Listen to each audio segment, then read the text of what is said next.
ಪಾಪ ಲಕ್ಷ ಬರೋಕ್ಕೆ ಸಾಧ್ಯ ಆಗದ. ಯಾಕಂದ್ರೆ ಒಂದು 10 ಮಂದಿ ತೊಗೊಂಡೋಗಿ ನೀವು ನಾಮಿನೇಷನ್ ಕೊಡ್ಬೇಕಾದ್ರೆ ಅಲ್ಲೇ ಶುರು ಆಗ್ತದೆ ದುಡ್ಡು ಖರ್ಚು ಮಾಡುವಂಥದ್ದು. ಹೌದು. ಪಾಪ ಬಡವ್ಗೆ ಪ್ರಾಮಾಣಿಕ ಅವು ಪ್ರೊಫೆಸರ್ ಇರ್ಬೋದು, ಪ್ರಾಮಾಣಿಕವಾಗಿ ಏನೋ ಇರ್ಬೋದು. ಉದಾಹರಣೆ ನಮ್ಮ ಪ್ರೊಫೆಸರ್ ಪಂಗನ್ ಅವ್ರನ್ನ ಹೇಳ್ತೀನಿ ನೀವು, ಪ್ರಾಮಾಣಿಕ ಸಾಕಷ್ಟು ಇದ್ದಾರೆ. ಪ್ರೊಫೆಸರ್ ಅರ್ಜುನ್ ಪಂಗನ್ ಅವರು ಅಂತೇಳಿ, ಅವರು ಒಳ್ಳೆ ಪ್ರೊಫೆಸರು, ಒಳ್ಳೆ ಸಮಾಜ ಸೇವೆ ಮಾಡುವಂಥ ವ್ಯಕ್ತಿ. ಆದರೆ ಅವ್ರು ಟಿಕೆಟ್ ಯಾರು ಕೊಡೋರು. ಕರೆಕ್ಟ್. ಅದಕ್ಕೆ ಈ ಸಂದರ್ಭದಿಂದ ಅವನೇ ಈಗ ಎಲ್ಲ ಕಡೆ ಜಾಸ್ತಿ ನಮ್ಗೆ ನೆನಪಿದ್ದು ಹೇಳ್ತಾ ಇದ್ದೇನೆ. ಅವ್ರ ಯೋಗ್ಯತೆ, ಅವರಲ್ಲೇ ಆಡಳಿತದ ಜ್ಞಾನದ, ಆರ್ಥಿಕ ಜ್ಞಾನದ ಎಲ್ಲಾನು ಈಚ್ ಆ್ಯಂಡ್ ಎವ್ರಿಥಿಂಗ್ ಹ್ಯಾಸ್. ಆದರೆ ದುರಂತ ಏನಪ್ಪ ಅಂತ ಕಡೆ ಗಂಟಿಲ್ರಿ, ಅವ್ರ ಮನೆ ನಡೆಸೋಕೆ ಕಷ್ಟ ಅದ. ಅಂಥ ಪ್ರಸಂಗ ಅವ್ರು ಹೆಂಗಿರ್ತ ಆಯ್ಕೆ ಆಗ್ತಾರೆ ಅಂತ ಮಾಡ್ಬೇಕಾದ ಕೆಲಸ ಪಕ್ಷಗಳು ಮಾಡ್ಬೇಕು. ಅದನ್ನು ಇನ್ನು ಪಕ್ಷಗಳು ಮಾಡಲಿಲ್ಲ ಅಂದಾಗ ಜನ ಮಾಡಬೇಕು. ಜನ ಮಾಡೋಕೆ ಅವ್ರು ಮುಂಜಾನೆ ಸಾಯಂಕಾಲ ದುಡಿದು 300 ರೂಪಾಯಿ ಹುಟ್ಟುವುದಿಲ್ಲ, 400 ರೂಪಾಯಿ ಹುಟ್ಟುವುದಿಲ್ಲ. ಅವ್ರು ಯಾವಾಗ ಇವ್ರನ್ನ ತಂದ ನಿಲ್ಲಿಸಿ ಹೋರಾಟ ಮಾಡ್ತಾರೆ, ಅದು ಸಾಧ್ಯ ಇಲ್ಲ. ಮುರಿದೋಗ್ಬಿಟ್ಟದು ಇವತ್ತು. ಸರ್, ಯಾವ ಕುಟುಂಬದ ಮುಡಿಗೇರುತ್ತೆ ಬೆಳಗಾವಿ ಜಿಲ್ಲೆ? ಈಗಂತೂ ಜಾರಕಿಹೊಳಿ ಕುಟುಂಬದಲ್ಲಿ ಡಾಮಿನೆನ್ಸ್ ಅದ, ದಬ್ದಬ ಅದ. ಅದ್ರಲ್ಲಿ 2 ಮಾತಿಲ್ಲ, ಮತ್ತೆ ನೋಡುವಂಥದ್ದಿಲ್ಲ. ಇನ್ನುಳಿದವ್ರು ಅವ್ರಿಗೆ ಬಿಟ್ಟಂತ ಅವ್ರಿಂದ ಚೆನ್ನಾಗಿ ಗಳಿಸಿ ಮತ್ತೇನೋ ಮಾಡಿ ಅವ್ರನ್ನ ಇಳಿಸ್ಬೇಕಾಗಿದ್ರೆ ಇನ್ನು ಅವ್ರು ಮಾಡ್ಬೇಕಾಗ್ತದೆ. ಸರ್, ಕತ್ತಿ ಕುಟುಂಬ ಮುಂದೆ ಓಡ್ ಬರುತ್ತಾ? ಈಗಂತೂ ಅವ್ರು ಹೇಳ್ಕೊಳ್ತಾ ಇದ್ದಾರೆ, ರಮೇಶ್ ಕತ್ತಿ ಅವರು, ನಾವು ಮಾಡ್ತೀವಿ, ಗೆಲ್ತೀವಿ, ನಾವು ನಾಗರಾವ ಹಾಗೆ ಸ್ಟೇಟ್ಮೆಂಟ್ ಕೊಟ್ಟು. ಬಟ್ ಆದರೂ ಕೂಡ ಮೊನ್ನೆ ಅಷ್ಟೇ ರಮೇಶ್ ಜಾರಕಿಹೊಳಿ ಸಾಹೇಬರು, ಅದೇ ರೀತಿ ಕತ್ತಿ ಸಾಹೇಬರು ಇಬ್ಬರು ಏನಂತೀರ ನೀವು, ಒಂದು ಒಳ್ಳೆ ಸ್ನೇಹಿತರಾಗಿ ಮೂವ್ ಆನ್ ಆಗ್ತಿದ್ರು. ಅದು ನಡೀತದೆ ರೀ.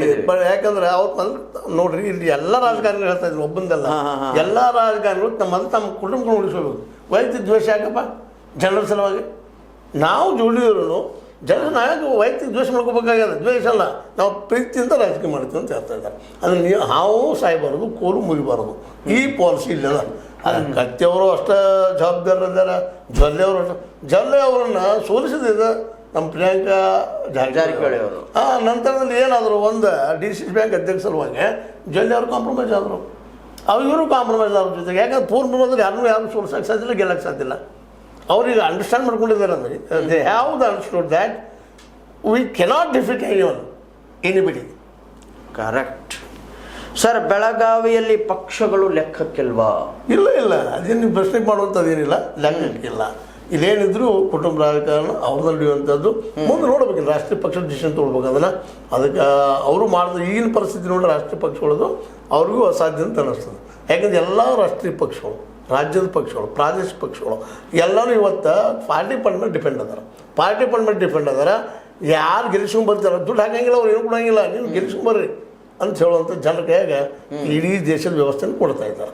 ಹೀಗಾಗಿ ಇಲ್ಲಿ ಕೇವಲ ಇವತ್ತು ನೋಡ್ರಿ 4 ಜನ ಈ ದೇಶ ಆಳ್ಲಿಕ್ಕಿದ್ದಾರೆ. ಒಬ್ಬರು ಮೋದಿ ಅವರು, 2 ವರ್ಷ ಮೂಲದ ಅಂಬಾನಿ ಅಂತ ಸಾಕಷ್ಟು ಹೇಳಿದ್ದಾರೆ. ಅಂಥವ್ರು ಸಣ್ಣ ಅದಾನಿ ಅಂಬಾನಿಗಳು ಅಲ್ಲಿ ಲೋಕಲ್ ಹಳ್ಕೊತ ನೋಡಿದ್ದಾರೆ. ಮತ್ತಂದಾಗ 4 ಜನರಿಗೆ ಇಡೀ ದೇಶ ನಮ್ಮ ಡೆಮಾಕ್ರಸಿ ಬಗ್ಗೆ ಪಾಪ ಕೊಟ್ಟರು ನಮ್ಮ ಇವರು ಅಂಬೇಡ್ಕರ್ ಅವರು. ಅದು ದುರಂತ ಏನಪ್ಪ ಅಂದ್ರೆ ಇವತ್ತು